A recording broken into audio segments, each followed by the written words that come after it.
कहते हैं जगत में धर्म सर्वोपरि है। धर्म का अर्थ क्या है, हम इस पर जाएंगे।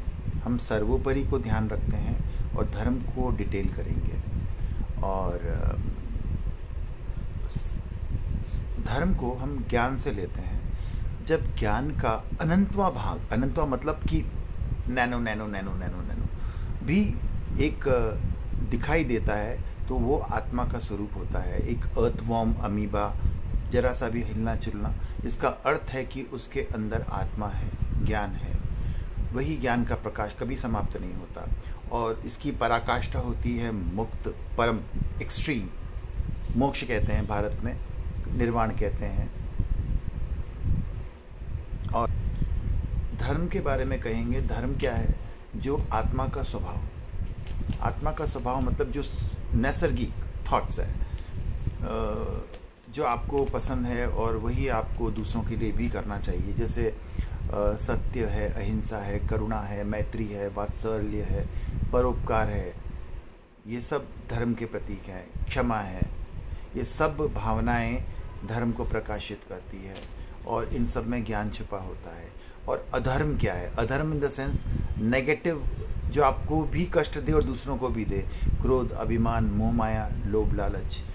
लोग, क्रोधी व्यक्ति क्रोध करके अपने आप को संतुष्ट समझता है, लेकिन वो नहीं होता। उसकी दिमाग की नसें डैमेज हो चुकी होती है और परिणाम वो स्वयं जानता है, वो दुखी हो रहा होता है।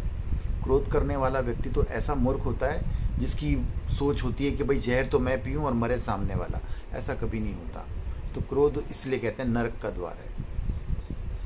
अभिमान व्यक्ति को आगे नहीं बढ़ने देता, विकास की तरफ नहीं जाने देता। मोक्ष में बाधक है, मतलब ज्ञान में बाधक है। अभिमानी व्यक्ति कभी ज्ञान प्राप्त नहीं करता। क्रोध नरक का द्वार है, यानी क्रोध एक ऐसा वायरस है जो आपको इतना नीचे लेके जाता है, आप अपनी चेतना को इतना गंदा कर देते हैं उसमें, उसके भावावेश में। मोह माया, संसार, लाइक अटैचमेंट, ये ख़त्म ही नहीं होने देता आपका, लाइक डिटैच ही नहीं होने देता। आप आगे नहीं बढ़ पाते हो, एक ही ऑर्बिट में घूम रहे होते हो गोल गोल, मोह माया में फंसे हुए। ये चीज़ें, वो परिवार, घर, समाज। और लोभ लालच इंसान के रग रग में होती है। वो व्यक्ति को पशु बनाने में पीछे नहीं छोड़ता, पशु बना देता है। अब हम बात करते हैं लाइफ की, जीवन। अब हम अपने बारे में ही बात करेंगे। जीवन क्या है? लाइफ, आत्मा, हमारी आत्मा, हमारे भीतर शक्ति है, वो बाहर से शक्ति भी है, आत्मा भी है, और ये पंच महाभूत है। इन तीनों के मेल से हमारा शरीर होता है। हमारा एग्जिस्टेंस हमारी चेतना है, हमारी आत्मा है। हमारा एग्जिस्टेंस जो ज्ञान का है वो है। अंश मात्र भी ज्ञान होता है और वो ज़रा सा भी पावरफुल होता है तो प्रकृति उसको, प्रकृति यानी कि ऊर्जा, उसे तुरंत मैनिफेस्ट करने का प्रयास करती है। जो ऊपर होता है, जो ज्ञान के मामले में बहुत पीछे होते हैं, वो दोबारा मैनिफेस्ट नहीं हो पाते। समंदर से एक बूंद चुनना कितना मुश्किल है, उससे भी ज़्यादा मुश्किल है किसी भी जीव का, अगर वो विकासशील नहीं है तो पुनर्जन्म हो पाना। होता होगा अनंत अनंत अनंत करोड़ों, वही चीज़ है। पूरा समुद्र खत्म हो, उसके बाद में फिर कभी देखा जाए, तब तक अगर वो अपना डेवलपमेंट कर लेता है तो। और तीसरा होता है पंच महाभूत, मैटर्स। बिना मैटर के कोई भी चीज़ न शक्ति संचालित होती है, ना आपका ज्ञान। आपका डाटा, सॉफ्टवेयर का डाटा जो भी है आपका, गूगल पे, iCloud पे, व्हाटएवर, बिना कंप्यूटर के और बिना इलेक्ट्रिसिटी के आप किसी काम के नहीं, भले वो कितना भी सुप्रीम क्यों नहीं हो। आपका जो एग्जिस्टेंस है, शिव तत्व जो कहते हैं संपूर्ण, वो भी बिना शक्ति के अपने आप को एक्सप्रेस नहीं कर पाता, नहीं बोल पाएगा, उसको पता ही नहीं है। हमें अपने अस्तित्व को जानना है, हमें अपने आप को बनाना नहीं है। हम ऑलरेडी श्रेष्ठ हैं, हमें उस श्रेष्ठता का एहसास होना चाहिए, आभास होना चाहिए। That is the thing. शक्ति हमारे भीतर आकर हमें संचालित करके हमें ऊपर ले जाने का प्रयास करती है। पंच महाभूत हमें एक मैटर की तरह होता है जो हमारे लिए सहायक होता है, लेकिन हमारी प्रॉब्लम आती है पंच महाभूतों में, हम अपने शरीर को ही मैं समझ लेते हैं। मैं मतलब कि अपना एग्जिस्टेंस, तो सारी प्रॉब्लम शुरू हो जाती है। अपनी इंद्रियों से हमें इन्फॉर्मेशंस लेना पड़ता है, हम अपने ज्ञान को विकसित करने के लिए अपने सेंसेस से पूरी दुनिया से इंफॉर्मेशन लेते हैं और अपने चेतना तक पहुंचाते हैं। ये हमारा कर्तव्य है। लेकिन हम क्या कर रहे हैं, हम इसके सारे इन्फॉर्मेशंस अपने शरीर को पहुंचा रहे हैं, क्योंकि हमने शरीर को ही सब कुछ समझ रखा है। तो शरीर क्या करेगा, भोग वृत्ति में लग जाएगा, इसको आनंद लेने लगेगा इसी का। तो शरीर एक मीडियम है, शरीर मेन नहीं है। मैसेज आत्मा को पहुंचाना है, शरीर को नहीं। लेकिन हम सिर्फ शरीर को अब मैसेजेस पहुंचा रहे हैं, सिर्फ भोग में अटके हुए हैं। सुंदर दृश्य, सुंदर भोजन, सुंदर कपड़े, लोगों को कैसा दिखना है, अपना प्रभाव ने भौतिक प्रभाव छोड़ना है, अभिमान तुष्ट करना है, भोग विलास काम वासना भर गई है पूरी तरह से। तो इसे मैंने बताया ये जीव है। और अजीब वह है जहाँ ज्ञान का कोई अस्तित्व नहीं है, जैसे टेबल कुर्सी, एनीथिंग मैटर, जिसके अंदर चेतना नहीं है, वो अजीब है। अब आता है पाप और पुण्य। पाप और पुण्य, पाप वो है जो हमें, हमारी आत्मा को दुर्गति में लेके जाता है और इसका सेकेंड एक्स ऊपर आने ही नहीं देता। ये दोनों एक्सपेक्ट है, एक तो आपको नीचे लेके जाता है, दूसरा आपको ऊपर आने से रोकता है। पुण्य वो है जो आपकी आत्मा को ऊपर लेके जाता है, ऊंचाई की ओर, और नीचे जाने से रोकता है। इसके दो होते हैं, पाप और पुण्य आ गए। अब एक होता है कि आश्रव। आश्रव का मतलब होता है कि सोर्स ऑफ इनकमिंग कर्मास। आपके अंदर आश्रव तत्व मतलब एक एलिमेंट्स है। जैसे कि मैंने सपोज आपको, हम खेलते हैं ना, हंसाने का प्रयास करते हैं चुटकुले बोल के, लेकिन अगर आपने सोच लिया कि भाई मेरा असर नहीं होगा, तो आप अपने आप को रोकते हो। उसी तरह से आप क्रोध में, अपने आप को दुर्गति में जाने से, जो भी आश्रव तत्व, कोई कर्मास इनकमिंग नहीं होगा। चाहे जितनी गालियां दे दो, मेरे प्रतिक्रिया भी नहीं होगी, मतलब यहाँ का संरचना भी नहीं होगी, मुझे कुछ फर्क नहीं पड़ेगा। मतलब ये आश्रव तत्व, इसको रोकना और बढ़ाना, ये वाली चीज़, ये एक बटन है आश्रव तत्व। आप इस आश्रव तत्व से ही क्रोध को लेते हो, अभिमान को लेते हो, प्रेम को लेते हो, भक्ति को लेते हो, और इसी आश्रव को रोकने से आपके कुछ फर्क नहीं पड़ता। साधु संतों के, महान व्यक्तित्व के आश्रव तत्व रुक चुके होते हैं। वो कोई बाहरी एस्पेक्ट से अपने ऊपर आहत नहीं करते, अपनी कोई प्रतिक्रिया नहीं करते। चाहे कोई कितना भी आपको प्रभावित कर दे, आप उसमें बिल्कुल भी नहीं भटकते हो। आपके जीवन का लक्ष्य आपका चलता रहता है। और आश्रव तत्व से प्रभावित होकर अगर हम कर्मों को लेकर प्रतिक्रिया करते हैं, रिएक्शंस, उसने कहा तो मैंने गाली गलौज कर दी, मैंने बताया कि देखो मैं कितना ग्रेट हूँ, उसने ऐसा कहा तो मैंने वैसा कह, कुछ फ़ायदा नहीं है। इसको कहते हैं कमिटमेंट, बंध। आपने कर्म को बांध लिया अपनी आत्मा के साथ में, और वो आत्मा भारी हो गई। आपने कमिट किया ना, जो भी रिएक्शंस करके। दुनिया सब माया है, कोई कुछ भी नहीं है। आपको पाताल में डालने के लिए, ये एक तरह से देखा जाए तो पिशाच या शैतान आपको आकृष्ट करते हैं, ताकि आप प्रतिक्रिया करो और नरक की तरफ, मतलब दुर्गति की तरफ जाओ। और आप रिएक्ट करके आप कर्म का बंधन कर देते हो। और वो बंधन बांधना तो बड़ा आसान होता है, लोगों को बड़ा अट्रैक्टिव लगता है कि यस, मैं कितना, देखो उसने ऐसा कहा मैंने वैसा कह दिया, उसने ऐसा किया मैंने वैसा कर दिया। आपने जो बंद किए हैं, इस बंधन को खोलने में आपकी 12 बज जाएगी।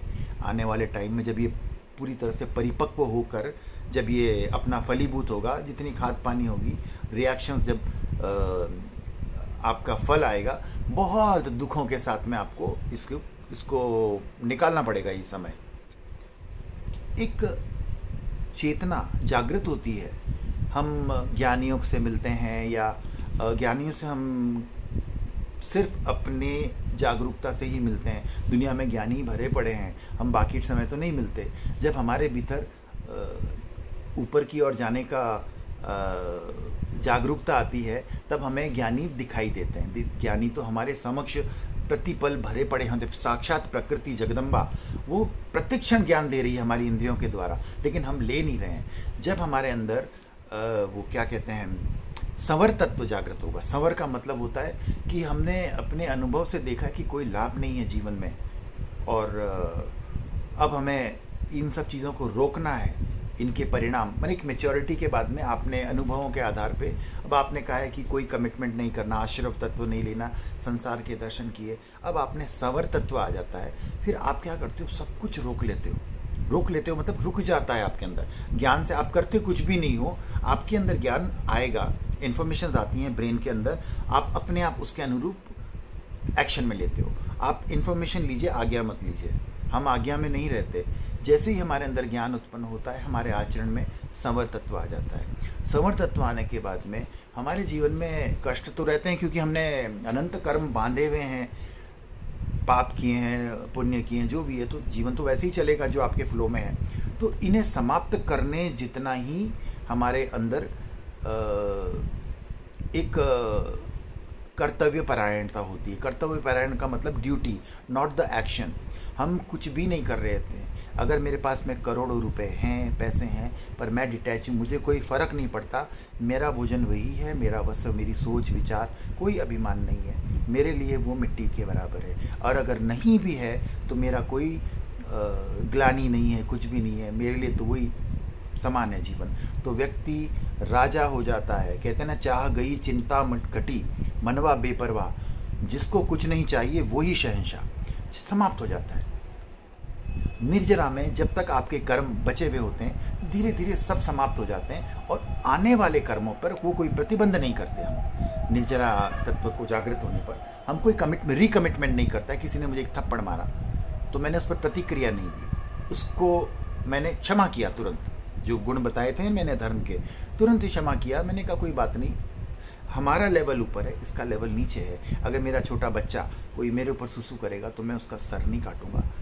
ये मेरी एक परमात्मा की कृपा है कि मुझ में ज्ञान है, इसमें नहीं है, तो मैं चाहूँगा कि उसे भी ज्ञान प्राप्त हो। उसको हम दंडित नहीं कर सकते, क्योंकि एक समय में हम भी वहाँ से ही यात्रा करके आए हैं, हम भी वैसे ही हुआ करते थे। और जिस वक्त हमारे सारे कर्म क्षय हो जाते हैं, संपूर्ण विनाश होता है कर्म का, उसे हम कहते हैं मोक्ष।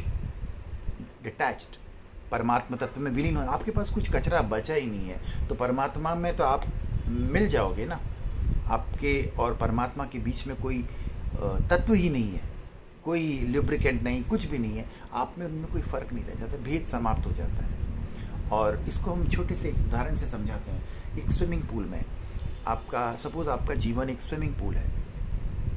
उस स्विमिंग पूल में अब जीव अजीव और पाप पुण्य के अंदर आप जल की धारा, स्विमिंग पूल में एक जल की धारा चल रही है। यहाँ पे हम आश्रव, बंध, सवर, निर्जरा, मोक्ष, ये 5 चीज़ों की बात करते हैं। शुरू के जीव अजीव पाप पुण्य तो आप समझ गए। नल खुला हुआ है, स्विमिंग पूल में पानी भरे जा रहा है और बंद हो रहा है। बंद मतलब इकट्ठा हो रहा है, आश्रव के साथ बंद हो जाता है। और बंद के बाद में जब आपके भीतर संवर आता है, आप कह रहे हैं ये क्या है, आप तुरंत क्या करते हो, नल को बंद कर देते हो। मतलब अब जितना आ गया सो आ गया, अब दोबारा और कर्म नहीं आएंगे, और जो भी हो गया। अब उसके बाद में कोई भी प्रतिक्रिया नहीं होगी। संवर के बाद में बंद होना रुक गया, संवर चालू हो गया, मैंने टैप बंद हो गया। अब निर्जरा है। अब हम कुछ भी ना करें, कोई जीवन भर कोई व्रत साधना ना करे तो कुछ, और लेकिन वो अगर ना भटके भी तो कुछ जन्मों में स्वयं ही मुक्त हो जाएगा कर्म काटते काटते। लेकिन ऐसा होता नहीं है। हमारा जब जीवन बड़ा होता है तो खतरे भी बढ़ते हैं। यात्रा, जब हम कहीं यात्रा कर रहे होते हैं, 1 किलोमीटर की यात्रा है तो हम जल्दी पहुंचते हैं। अगर 50 किलोमीटर की यात्रा है तो उतने भय भी होते हैं हमारे जीवन में, चोर डाकू राक्षस, ये वो, नदी तालाब जैसे होता है ना, उसी तरह से हमारे जीवन में भी घटनाएं बढ़ती जाती है और हमें नहीं पता। अगर हम कभी भटक गए तो हम वापस पाताल में चले जाएंगे। इसके लिए हमें चाहिए निर्जरा को, तप, परोपकार, साधना से हम अपने इस स्विमिंग पूल के पानी को उठा के बाहर फेंक रहे हैं ना, उस तरह से ये तप आता है, जिसमें आपके अंतर तप, बाह्य तप, अभ्यंतर तप, ऐसे तप होते हैं। जैसे आपने मन, वचन और काया से सबको क्षमा किया, प्रतिक्रिया नहीं हो रही है, भाव नहीं दूषित हो रहे हैं, ये सारे हमारे कर्म होते हैं। और भोजन, लोग व्रत उपवास करते हैं, व्रत में जो दिन भर खाते पीते हैं ना, उसको मैं व्रत नहीं कहता हूँ। व्रत का अर्थ होता है आप 1 दिन 2 दिन, जो भी एक सीमा है, आप बिल्कुल ना खाएं। और उस वक्त आपका ध्यान होना चाहिए कि परमात्मा की अवस्था अनाहारी पद है, मोक्ष आहार नहीं मिलता, परमात्मा को किसी आहार की आवश्यकता नहीं होती है। एक दिन वो प्रैक्टिस करना कि हम किसी दिन परमात्मा में विलय होते हैं, तो ये प्रैक्टिस भी होती है। वाइस वर्सा कहते हैं ना कि धन आएगा तो सुखी हो जाएंगे, तो इसका ये वाइस वर्सा है, आप सुखी हो जाओ, धन अपने आप आ जाएगा, आप सुखी रहना सीखो। तो इसी तरह की चीज़ है कि हम उसको जीने की कोशिश करते हैं। उस अवस्था के अंदर हम एक दिन की प्रैक्टिस करते हैं, हम होते भी नहीं हैं लेकिन फिर भी हम प्रयास करते हैं। और दिन भर अगर सुबह से शाम में है तो फिर ये तो वही वाली भोग वाले अपने आप को धोखा दिया हुआ किसी काम नहीं। किसी ऐसा नहीं कह रहा हूँ सनातन की या इस्लाम की, ये सिर्फ मूर्खता है, अनाहारी पद की बात होती है। ये आप आहार को त्याग क्यों कर रहे हो? कोई कल्याण किसी के ऊपर आप एहसान नहीं कर रहे।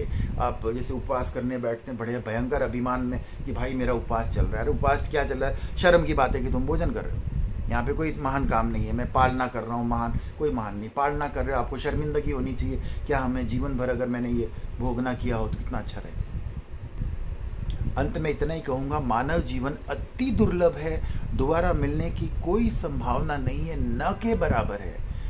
पूरे आटे की एक बोरी में से एक आटे का कण निकालना, ढूंढना, उतना मौका आपको नहीं मिलेगा। आप एक समंदर में आत्मा चेतना अगर आपकी पावरफुल नहीं है, धर्म आध्यात्म ज्ञान ऊर्जा नहीं है, तो प्रकृति आपको मैनिफेस्ट कर ही नहीं पाएगी। वो सबसे पहले ऊपर ऊपर के जो ऊर्जावान जो चैतन्य जो लोक में है उन्हें ही मैनिफेस्ट करती है।